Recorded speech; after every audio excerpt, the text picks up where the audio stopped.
அஸ்ஸலாமு அலைக்கும் வரஹ்மத்துல்லாஹி வபரகாத்துஹு. எல்லையில்லா பேரருளும் ஏற்றமிகு பேரன்பும் நிறை ஏக இறைவன் அல்லாஹுவின் எழுத்திருப்பெய்து போற்றி தொடக்கம் செய்கிறேன். ஒரு அருமையான தருணத்தில் நாம் அமர்ந்திருக்கின்றோம். ஆம், இந்த தருணம் இருக்கிறதே நோன்பை துறக்கின்ற தருணம். ஒரு மாத காலம் அந்த உண்மையால நாம் அல்லாஹுவின் கட்டளைக்கு கட்டுப்பட்டு நாம் கட்டுண்டு கிடந்தோம். ஆம், காரணம் வாழியின் ஒவ்வொரு நிலைப்பாடுகளும் அல்லாஹ்வுக்கு மிக விருப்பமான ஒன்று. ஏனென்றால் அவன் சொல்வதைப் போல நோன்பு எனக்குரியது, அஸ்ஸௌமு லீ, நோன்பு எனக்குரியது, அதற்கான கூலியை நானே வழங்குகிறேன். ரப்புல் ஆலமீன் நமக்கு அவனுடைய கூலியை வழங்க வேண்டும். இந்த காலங்கள் நம்ம எல்லா வகையிலும் பண்படுத்தி இருக்கிறது. இனிய பண்பாளர்களே, இந்த பண்பாட்டு பயிற்சி நாம் பெற்ற பயிற்சி ஏனைய நாட்களிலும் அது தொடர்ந்து நம்மோடு இணைந்து வர வேண்டும். அதான் இஸ்லாத்தினுடைய அடிப்படையே ஏற்றோம், செய்தோம், விட்டு போனோம் என்பதல்ல. அதனுடனே இணைந்து இயைந்து ஒரு நிழலை போல நாம் அதன் பின்னாலே போக வேண்டும். எல்லாம் அது இறைவன் தான் நமக்கு. அதனாலே தான் இந்த தொழுகை நம்மை உண்மையிலேயே நம் வாழ்க்கையிலே நாம் உயிர் போல தொழுகை கருத வேண்டும்.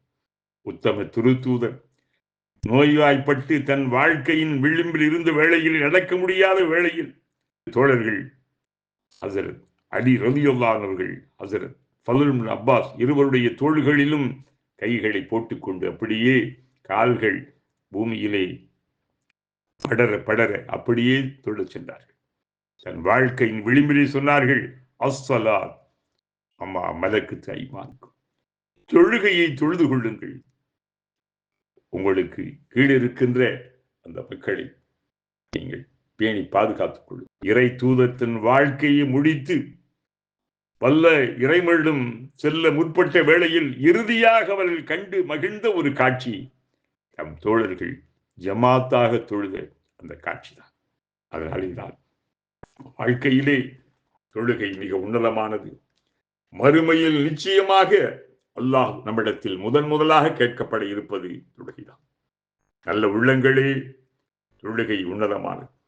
காலம் ஒன்றில் இறை தூதர் அவர்கள் அபூதர் ரலியல்லாஹு என்னும் தோழரோடு மதீனாவின் வெளிப்பகுதிக்கு சென்றார்கள். மரங்களின் நடுவே நின்ற ஒரு மரத்தின் சிறு கிளையை பிடித்து இழுத்து அசைத்தார்கள். காய்ந்த இலைகள் பொல பொலவென கொட்டின. வியந்து நின்ற தோழரை பார்த்து, அபூதரே, அழிவேளையும் முறையாக தொழுது வருபவரின் பாவங்கள் இவ்வாறுதான் உதிர்ந்து போகின்றன என சொன்னார்கள் உத்தமர். அந்நிலை நாயகமே, அவர் இரவெல்லாம் தொழுகிறார், பகலில் திருடுகிறான் என ஒருவரை குறித்து திருநபியிடம் கூறப்பட்ட போது காலப்போக்கில் அவரது தொழுகையே அவரை மாற்றிவிடும், அந்த திருட்டுத்தனத்திலிருந்து திருப்பிவிடும் என கனிவுடன் மொழிந்தார்கள் கருண் நபி அவர்கள். மனிதனை தூயவனாக சமைப்பதில் தொழுகை பெரும்பங்கு வகிக்கிறது. ஆனால் தொழுகையாக இருக்க வேண்டும். அறிந்து புரிந்து தொழ வேண்டும். வெறும் சடங்காகவோ சம்பிரதாயமாகவோ ஏதோ கடமையை கழிக்கிறோம் என்ற மனோபாவத்தோடு தொழுதால் அதில் எந்த பலனும் இல்லை. அத்தொழுகை எவ்வித மாற்றத்தையும் ஏற்படுத்தாது.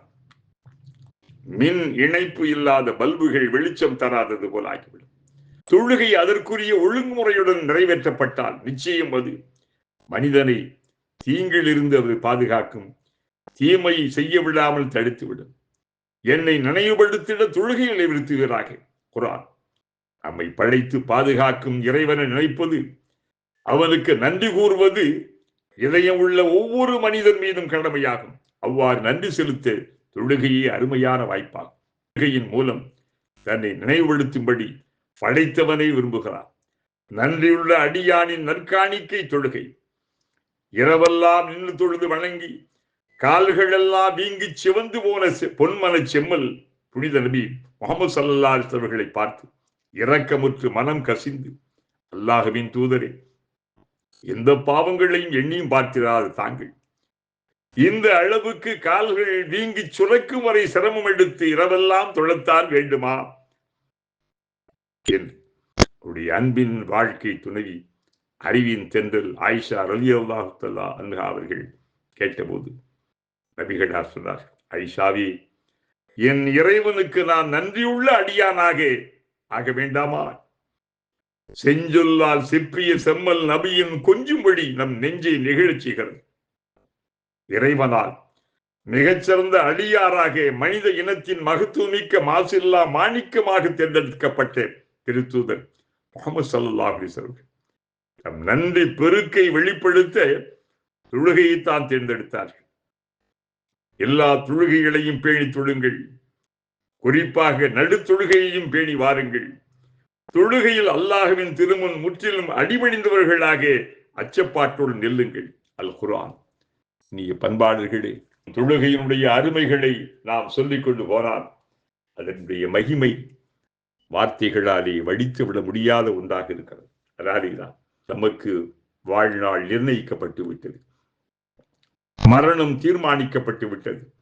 எஞ்சி இருக்கின்ற காலங்கள் வாழும் காலம் மட்டுமல்ல, எஞ்சி இருக்கின்ற காலங்களையும் இறைவனுடைய அன்பிற்கும் அவருடைய அருளுக்கு உரித்தானதாக போல இந்த உலகம் மட்டுமல்ல, மறுமை நிரந்தரமான மறுமைக்காகவும் நம்முடைய வாழ்க்கை அமைய வேண்டும். சொன்னதை போல அத்துன்யா மஸ்ரஅத்துல் ஆகிரா, இந்த உலகம் மறுமையின் விளைச்சல் நிலம்.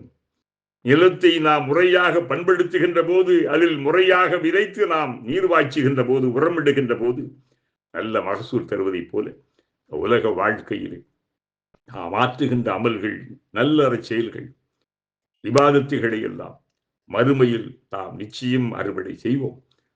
அல்லாஹு தஆலா எந்த மனிதனுடைய நன்மை ஒரு கடுகளவு இருந்தாலும் அதற்கான நற்கூலியை வழங்காமல் அல்லாஹ் யாரையுமே விட்டு விடுவதில்லை. இந்த உண்பாளர்களை பார்த்தோம். அந்த அல்லாஹ்விடத்தில் நம்மை நாம் முழுவதுமாக ஒப்படைப்போம். அவருடைய மார்க்க நெறிமுறைகளை கற்போம். தினமும் அவருடைய இஸ்லாமிய மார்க்கத்தை நாம் அடிப்படையில் இருந்து ஆரம்பித்து கற்பதற்கு ஒரு சில நேரங்களில் ஒரு அரை மணி நேரத்தை ஒதுக்கி அல்லாஹ்வுடைய மார்க்கத்தை நாம் கற்போம். நல்ல அறிஞர்கள் ஆங்காங்கு இருக்கிறார்கள். அவர்களோடு தொடர்பு வைத்துக் கொண்டு நீங்களும் உங்களுடைய குடும்பத்தார்களும் பிள்ளைகளும் சிறந்த நெறியிலே இருக்க வேண்டும். இதுதான் உலகத்திற்கு நாம் வந்ததற்கான பொருள். இறைவா, அருளாளனே, அன்பாளனே, இந்த உலகத்தில் எங்களை வாழ வைக்கிறாய். உன்னுடைய மார்க்க நெறியின் வெளிச்சத்திலே வாழ வைப்பாயா.